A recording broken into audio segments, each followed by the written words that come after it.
Everyone ready? Everybody ready? Ready. Good afternoon, everyone. My name is Nellie Miles. I'm the GBI's Director of Public and Governmental Affairs. This afternoon, we're going to be providing updates in an ongoing multi-agency operation. The operation's goal is to secure the site of the future City of Atlanta Public Safety Training Center. We want to make sure we make it clear that behind me stands our numerous law enforcement partners. A couple of things we want to go ahead and put out there. This is still a very active investigation. So as we move forward with our updates today, we want to make sure you bear that in mind. This afternoon, we'll have GBI Director Mike Register speaking, followed by the Colonel of the Georgia State Patrol, Colonel Chris Wright. So, Director Register. Thank you, Director Miles, and hey, thank everyone for coming today. As Director Miles said, I'm Director Mike Register of the GBI, and over the last several months, law enforcement in portions of our community have experienced growing criminal behavior and terroristic acts committed by individuals and groups concerning the building of Atlanta's new Public Safety Training Center. These individuals and groups have attempted to disguise their activities as being protests against the building of this facility. The GBI and all law enforcement agencies and our partners here embrace a citizen's right to protest, but law enforcement can't stand by while serious criminal acts are being committed that jeopardize the safety of the citizens we're sworn to protect. Acts such as arson, physical attacks on members of our community, focused intimidation of citizens, the use of explosives, and setting booby traps that have the potential of causing great bodily harm or could possibly maim are not acts of peaceful protest. They are criminal acts that destabilize communities and endanger citizens. As you are aware, a few weeks ago, several individuals were arrested for domestic terrorism in the area around the future site of the public safety training facility. This morning, the GBI, with other local, state, law enforcement agencies such as DeKalb PD, Atlanta PD, the Georgia State Patrol, and Georgia DNR, conducted a planned clearing operation to remove individuals who were illegally occupying the area. During these operations, if law enforcement makes contact with an individual, they are asked to leave the property. If individuals are compliant and no other criminal violations are present, they are released. It's what happened on 2 occasions today. At approximately 9 o'clock this morning, as law enforcement was moving through various sectors of the property, an individual, without warning, shot a Georgia State Patrol trooper. Other law enforcement personnel returned fire in self-defense and evacuated the trooper to a safe area. The individual who fired upon law enforcement and shot the trooper was killed in the exchange of gunfire. The GBI is working the officer-involved shooting, and the investigation is still active and fluid. Identification of the deceased will be withheld until notification of the next of kin. We'll take a few questions at the end, but for right now, I'm going to be followed by Colonel Chris Wright of the Georgia State Patrol. Colonel Wright. Good afternoon. My name is Colonel Chris Wright. I'm the Commissioner of the Department of Public Safety. Just want to give you a quick update on the condition of our trooper. He's currently out of surgery. He's in ICU.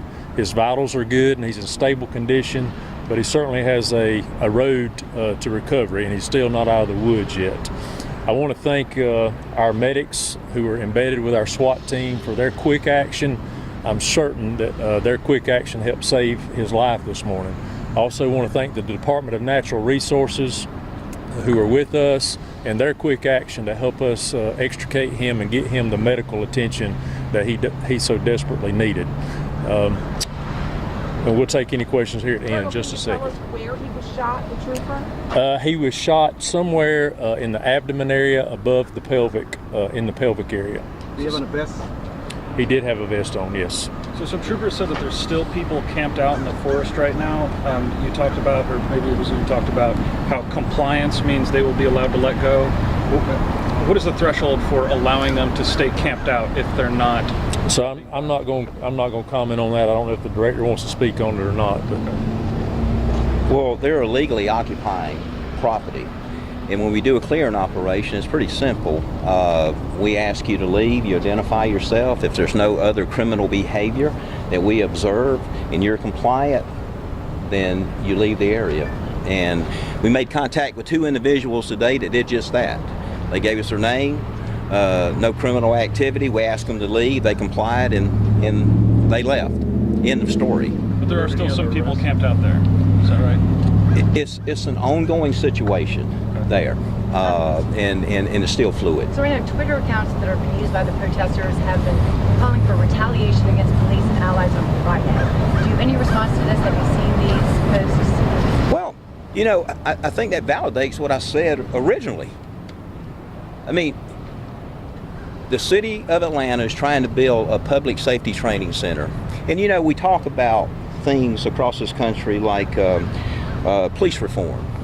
Building a new training center and giving the police chief in Atlanta a state-of-the-art center to train police officers to be effective and engaging in the community is a great thing for the community. But let me reiterate, there's a difference between protest and what's happening there. And what you just read, what's being tweeted out, I think validates that we're dealing not with protesters, but with criminals.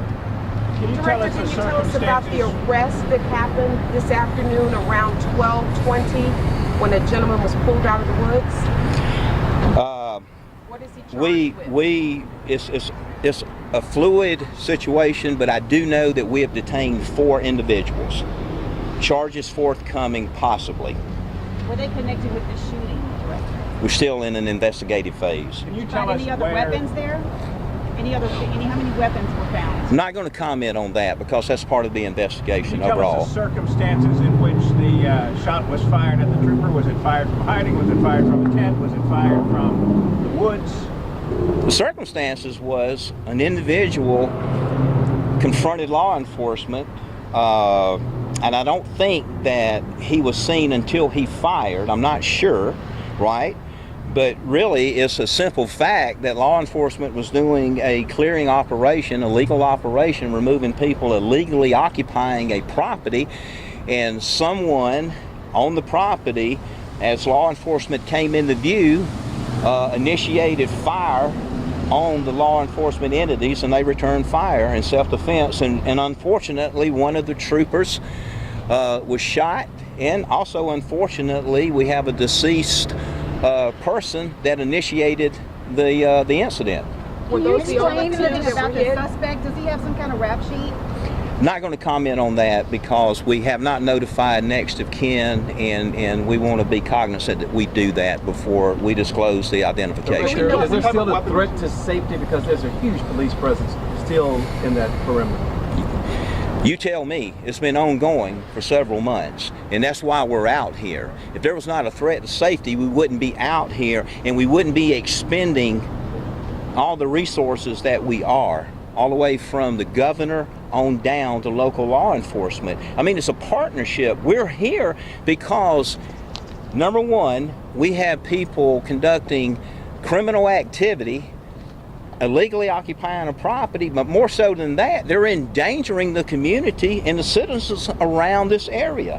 Why not let a local law enforcement deal with it? I mean, why does the state and the governor so interested also in this? Because of the complexity of it. That's why we need partnerships. You know, that's why we work in unison together, because as you know, almost every department has deficits. We do, locals, states, and we work together in partnerships because we bring a certain capability to the table.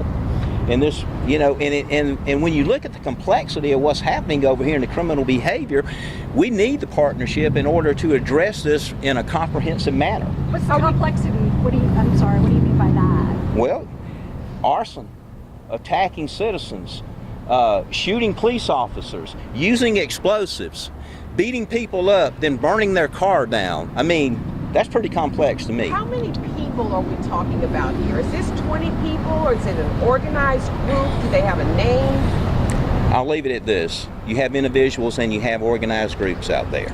You have both. Sorry, can you say whether any of the 5 or 6 who were arrested for domestic terrorism last month were involved in the raid today? Not going to comment on that, and I think we've kind of painted the picture, and we gave you information about what happened this morning and what is currently happening, and I'm sure there'll be more to follow. And I want to turn it back over to Director Miles. How do you see this being resolved?